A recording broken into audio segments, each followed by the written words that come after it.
And இதில் 2 concept படிப்பீங்க. Minimum wage அப்படின்னு ஒன்றும், லிவிங் வேஜ் அப்படின்னு படிப்பீங்க. லிவிங் வேஜ் அப்படின்னா என்ன சொல்கிறோம், வாழ்க்கைக்கான ஊதியம். மினிமம் வேஜ் அப்படின்னா என்ன சொல்கிறோம், குறைந்தபட்ச ஊதியம் அப்படின்னு படிப்போம். இப்போ 43ல் படிக்கும் போது வாழ்வாதார ஊதியம் அப்படின்னு படிப்போம், லிவிங் வேஜ் அப்படின்னு படிப்போம். அதுவே ஒரு சட்டம் ஒன்று படிப்போம், மினிமம் வேஜஸ் ஆக்ட், குறைந்தபட்ச ஊதிய சட்டம் அப்படின்னு. இது இல்லாமல் ஒன்று இருக்குது, அது பேர் வந்து ஃபேர் வேஜ் அப்படின்னு சொல்லுவோம். ஃபேர் வேஜ் அப்படின்னா நியாயமான ஊதியம் அப்படின்னு, நியாயமான ஊதியம் அப்படின்னு ஒன்று படிப்போம். இதெல்லாம் என்ன அப்படின்னா ரொம்ப சிம்பிள் தான், நல்லா கவனிச்சு பாருங்க.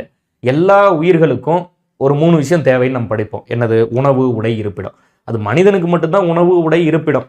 விலங்குகள் அப்படின்னு எடுத்துட்டீங்கன்னா உணவு அவ்வளவுதான், உடையும் கிடையாது, இருப்பிடமும் கிடையாது. பொதுவான இடத்துல எல்லாம் வாழ்ந்துறாங்க, தனி மனித உடைமைகள் வச்சுக்கிறது இல்லை. பட் இது வரைக்கும் என் ஏரியானா காட்டில் பொதுவாக வாழ்ந்துறாங்கன்னு கூட வச்சுக்கோங்க, இருப்பிடம், உறைவிடம் அப்படின்னு ஒன்று வச்சுக்கிறோம்.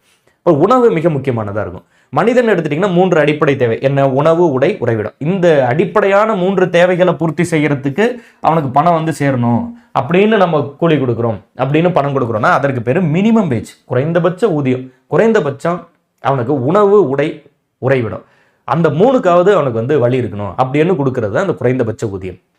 சரி, அப்போ இதோட வாழ்க்கை முடிஞ்சுதா அப்படின்னா இல்லை. இதை தாண்டி வேற என்ன இருக்கு, கல்வி, வேலைவாய்ப்பு, தனக்கான மருத்துவம், இது மாதிரியான விஷயத்தெல்லாம் சேர்த்துக்கிட்டா, கல்வி, தனக்கான அந்த ஹெல்த், மருத்துவம், காப்பீட்டு, இன்சூரன்ஸு, இது மாதிரியான அந்த உணவு, உடை, இருப்பிடத்தை தாண்டி அடுத்த 2-3 விஷயத்தை சேர்த்துக்கிட்டா அதற்கு பேர் லிவிங் வேஜ் அப்படின்னு பேர், வாழ்க்கைக்கான ஊதியம் அப்படின்னு பேர்.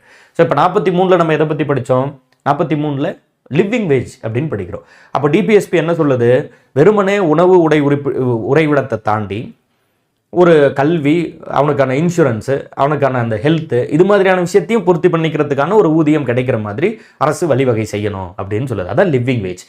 அது ரிலேட் பண்ணி கரெக்டாக புரிஞ்சுக்கணும். இதை பற்றிலாம் ஸ்டேட்மெண்ட்டாக போட்டு நிறைய கொஸ்டின்ஸ் வந்து கேட்க ஆரம்பிச்சிட்டாங்க. கொஞ்சம் ட்ரை பண்ணுங்கள், நல்லா முழுமையாக வந்து புரிஞ்சிக்க பாருங்கள். மொத்தம் எத்தனை அமெண்ட்மெண்ட் பண்ணியிருக்கோம் டிபிஎஸ்பியில் அப்படின்னா மொத்தம் 4 அமெண்ட்மெண்ட். வாட் ஆர் தே, என்னென்ன, 42வது சட்ட திருத்தம் 1976, 44வது சட்ட திருத்தம் 1978, அதுபோல் 86வது சட்ட திருத்தம் 2002, அதுபோல் 97வது சட்ட திருத்தம் 2011. 42ல் என்னென்ன கொண்டு வந்திருக்கோம், 39, 39A, 43A, 48. 44ல் என்னென்ன கொண்டு வந்திருக்கோம் பாருங்க, 38ல் 2வது செக்ஷன் மட்டும் இன்ட்ரோடியூஸ் பண்றோம். What is it, minimize equality, ஆண் பெண்ணுக்கு இடையே உள்ள வேறுபாடுகளை குறைதல் அப்படின்னு. அதுபோல் 86 2002ல் 45ல் 6 to 14 இருந்ததை 0 to 6 மாத்திரம். 97வது சட்ட திருத்தம் 2011ல் 43B அப்படின்னு ஒரு ஆர்டிகல் இன்ட்ரோடியூஸ் பண்றோம். பிரிட்டிஷ்காரன் போலீஸ் ஸ்டேட்னு சொன்னா நம்ம வெல்ஃபேர் ஸ்டேட்னு சொல்றோம், நல அரசுன்னு சொல்றோம். அதுபோல லிவிங் வேஜ், வாழ்க்கை ஊதியம் அப்படின்னா கல்வி, ஹெல்த்து, இன்சூரன்ஸ், காப்பீடு எல்லாம் கிடைக்கணும். குறைந்தபட்ச ஊதியம்னா உணவு, உடை, உறைவிடம் கிடைச்சாலே அது வந்து குறைந்தபட்ச ஊதியம்.